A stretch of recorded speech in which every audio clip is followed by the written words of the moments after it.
दोस्तों, हमारी ये पृथ्वी और ये पूरा ब्रह्मांड अनगिनत मिस्ट्रीज से भरा पड़ा है। जब से हमारे टेलीस्कोप की आंखों ने इस ब्रह्मांड को देखना शुरू किया है, तब से हर वक्त कुछ न कुछ ऐसा हो जाता है जो कहीं न कहीं हमारे मन में बहुत से सवाल छोड़ जाता है। अगर स्टार्स, प्लैनेट और एस्ट्रॉयड को थोड़ी देर के लिए साइड में रख दिए जाए, तब भी ऐसे बहुत से टॉपिक है जिन पर आज भी बहस चलती रहती है। एलियंस, यूएफओज, ये चीजें कई लोगों को केवल एक फिक्शनल कहानी लगती है, तो वहीं कई लोग इसे एक अनसॉल्व्ड मिस्ट्री मानते हैं। खैर, सच्चाई कुछ भी हो, कभी कभी ऐसी घटनाएं सामने आ जाती है जो हमारे साइंटिफिक वर्ल्ड को हैरान करके रख देती है। आज हम एक ऐसी ही एक घटना के बारे में बताने वाले हैं जो सूरज के साथ घटित हुई है। दोस्तों, ये बात है 2 मई 2022 की। दोपहर के करीब 1 बज रहे थे। नासा के लाइव कैमराज अंतरिक्ष में अपना काम करने में लगे हुए थे। उस वक्त स्पेस बेस्ड टेलीस्कोप का कैमरा सूरज की ओर फोकस कर रहा था। अब क्योंकि कैमरा लाइव चल रहा था, तो कई लोग इस इवेंट को देख रहे थे।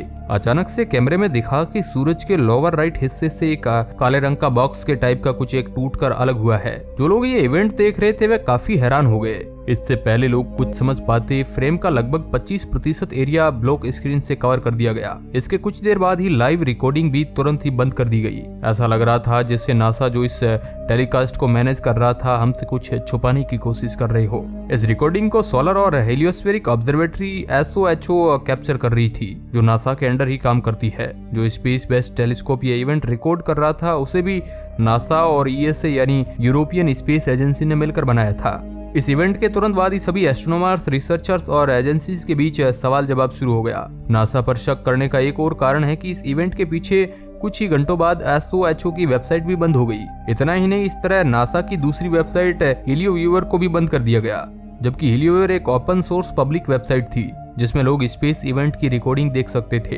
दोस्तों, स्कॉट सी वॉरिंग एक एलियन एक्सपर्ट है जो एलियन और UFO से जुड़े टॉपिक पर पहले भी कई बार नासा पर आरोप लगा चुके हैं। इन्होंने ही अपने ब्लॉग में इस पूरे इवेंट की जानकारी दी और अचानक से रिकॉर्डिंग बंद होने के लिए नासा पर कई सवाल उठाए। क्योंकि उस वक्त स्कॉट भी लाइव रिकॉर्डिंग देख रहे थे, तो उन्होंने नासा से सवाल पूछा कि क्यों रिकॉर्डिंग के बीच में अचानक से ब्लैक स्क्रीन आ गई और क्यों उसके बाद रिकॉर्डिंग को बंद कर दिया गया।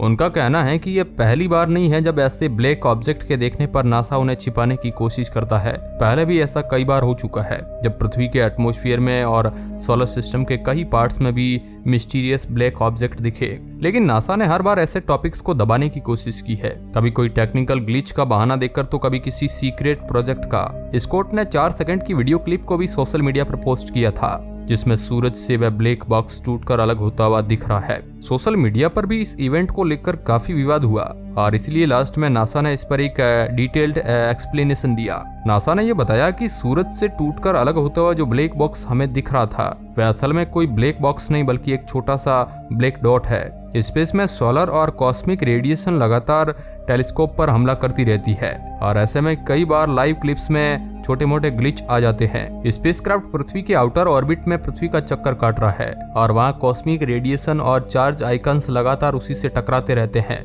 और इस वजह से स्क्रीन में एक ब्लैक डॉट आ गया था। इस ग्लिच को रिसर्चर्स ने तुरंत ही समझ लिया और उसे ठीक करने के दौरान स्क्रीन के थोड़े से पार्ट को ब्लैक स्क्रीन से कवर कर दिया गया। पब्लिक के बीच इस ग्लिच की वजह से कोई कंफ्यूजन ना हो, इसलिए वेबसाइट को कुछ देर के लिए बंद कर दिया गया। वैसे सच क्या है ये कोई नहीं जानता है, लेकिन जरा इमेजिन कीजिए हमसे कई लाइट ईयर दूर कोई एडवांस सिविलाइजेशन हम पर नजर रख रही हो। शायद हमारी दुनिया को एक्सप्लोर करने के लिए बार बार ये काले यात्री हमारे आसपास आते हो। वैसे तो नासा के द्वारा दिए गए इस एक्सप्लेनेशन से कई लोग सेटिस्फाइड है, लेकिन अभी भी कई लोगों को ये कहानी इतनी सिंपल नहीं लग रही है जितनी नासा हमें बता रहे हैं। अब दोस्तों, आपका इस मुद्दे पर क्या सोचना है, हमें कमेंट के माध्यम से जरूर बताएं।